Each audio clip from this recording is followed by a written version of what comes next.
खुलुमबाय। बे समाव आं नोंथांमोननि सिगाङाव फुंबिलिनि मोननैसो गोनां रादाब लाना फैलायबाय। अन्नानै भिडिअखौ स्किप खालामाजासे जोबजासिम नायलांदो। दिनैनि फुंबिलिनि मोननैसो गोनां रादाबफोरा जाबाय। गिबि रादाबाव दं, मैया आसाम सरकारा गंसे मिउजियामखौ सिल खालामबाय। मिथिनाय बादिब्ला बे मिउजियामा मैया मुस्लिमफोरजों लुजानाय गंसे गोदानै गायसनजानाय PMAY नि गंसे न'सोमोन आरो बे न'खौ मिउजियाम हिसाबै गवालपारा जिल्लायाव थांनाय रबिबार खालि बेखेवदोंमोन होनना मिथिनाय जादों। आसामनि गिबि मन्त्रि डक्टर हिमन्त बिश्व शर्मा बिथाङा बे मिउजियामनि सायाव सोंथि दैखांदों दि बे मिउजियामखौ लुनो थाखाय सोर रां हरामोन आरो PMAY न'खौ गोरिबफोरनोसो होनाय जायो आरो PMAY न'आव मिउजियाम खालामनाया आयेन बेरेखा हाबा होनना फोसावनायाव बे गोदानै लुफुंनाय मिया मुस्लिमफोरनि मिउजियामखौ मैया मंगलबारखालि आसाम सरकारा सिल खालामबाय होनना मिथिनो मोन्दों। नैथि रादाबाव दं, सासे सुबुङा मैदेरजों गाथारजादों। बे जाथाया मैया मंगलबारखालि जादों आरो बे जाथाया क'क्राझार जिल्लानि सिम्बोरगावआव जादों। बे जाथायनि सोमोन्दै मिथिनाय बादिब्ला सिम्बोरगावनि सिदनापुर बासबारि गामिनि 45 बोसोर बैसोनि लकिराम टुटु मुंनि सासे सान्थालि हारिनि सुबुङा मोसौ खानो थांदोंमोन। बे समावनो मैदेरजों गाथारजायो होनना मिथिनो मोन्दों। थामथि रादाबाव दं, गावनि खुरमायानो आइजोखौ गावथारबाय।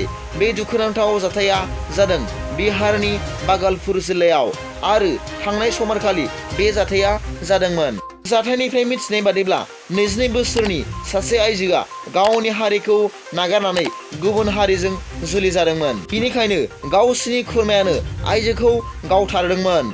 गावथारजानाय आइजोनि मुङा शिबानी सालानखि होनना मिथिनाय जादों। बे आइजोखौ गावथारनाय सन्देह खालामजानाय बिबथै अभय सिंहखौ पुलिसआ हमबाय आरो बे जाथायाव लोब्बा थानाय सानै सुबुं र'शन सिंह बियादै आरो शहीद सिंह बिदामोनखौ पुलिसआ हमबाय होनना मिथिनो मोन्दों।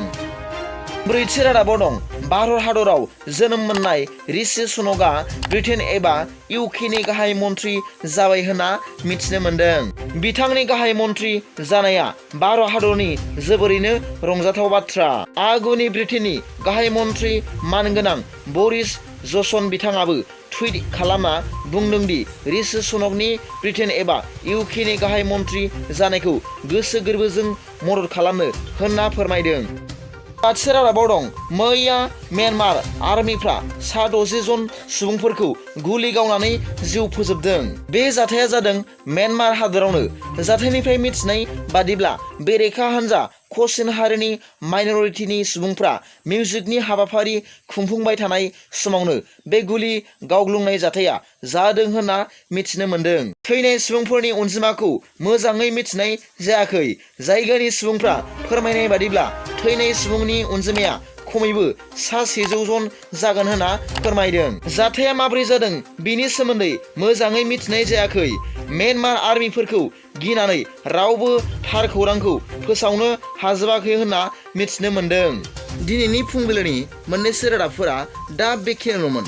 भिडिअखौ मोजां मोनदोंब्ला अन्नानै लाइक आरो साबस्क्राइब खालामना ला आरो बेल आइकनावबो थुनानै हो, जाहाथे आं गोदान निउस आपडेट लानानै फैयोब्ला नोंथांनियाव सिगांग्रो नटिफिकेसन सौहैयो।